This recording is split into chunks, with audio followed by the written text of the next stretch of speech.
Welcome to The Explainer.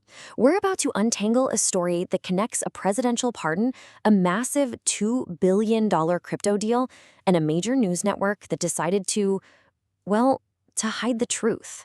We're going to follow the money and show you exactly how power can be bought and sold right at the very top. So let's start with a question. What did CBS News not want you to see? It all goes back to November 2nd, 2025. You might remember, CBS aired this big, highly anticipated 60 Minutes interview with the president. But here's the thing.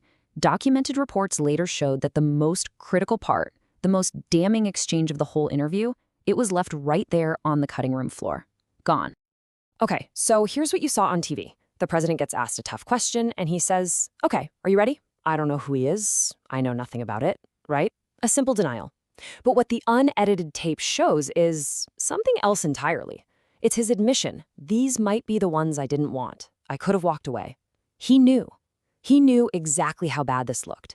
So what on earth was the question that got him so rattled?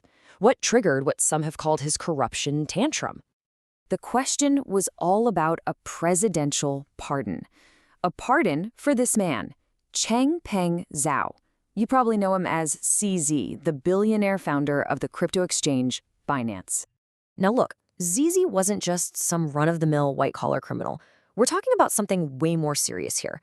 The Department of Justice, they established that his company, Binance, deliberately failed to follow U.S. anti-money laundering laws. And because of that, they directly helped finance designated terrorist groups. We're talking Hamas, Al-Qaeda. The national security implications here, they were absolutely huge. And yet, despite all of that, despite a conviction tied directly to funding groups that are enemies of the United States, on October 23, 2025, the president gives him a full pardon. Poof, his entire criminal record, just wiped clean. The big question is, why? Why would any president do that? Well, according to investigators, this was no act of mercy.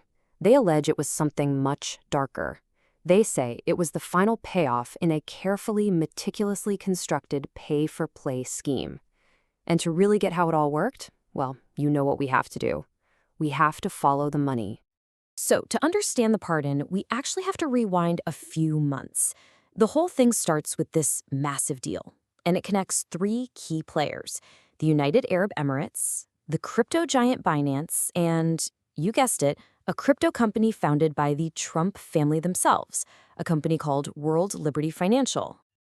And the number you need to keep in your head through all of this, the key that unlocks this whole scheme, it's $2 billion.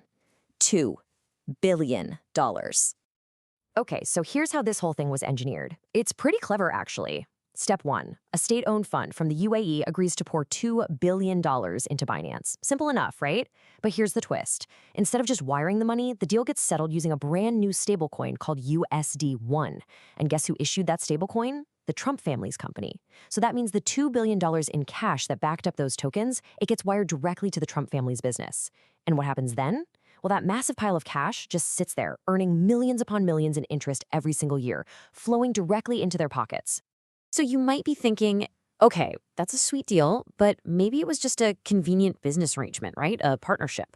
Well, a deep dive, a forensic analysis of the tech reveals something pretty shocking.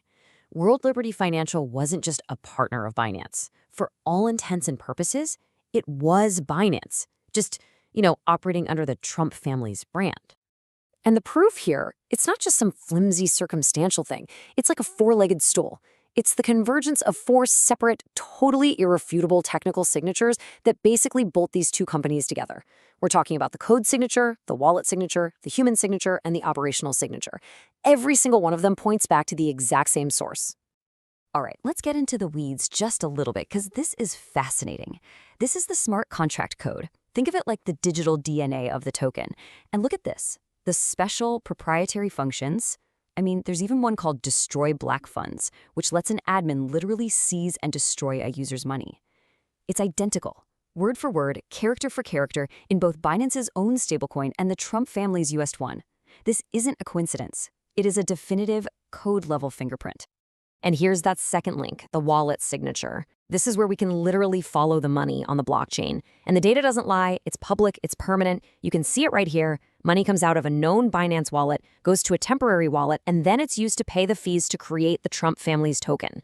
So get this, Binance didn't just write the code, they actually paid to launch it. So you've got the code, you've got the money.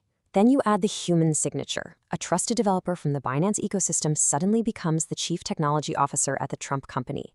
And for the fourth link, the operational signature, the whole Trump platform was running on Binance's own private servers. When you put all four of those pieces together, the conclusion is, well, it's unavoidable.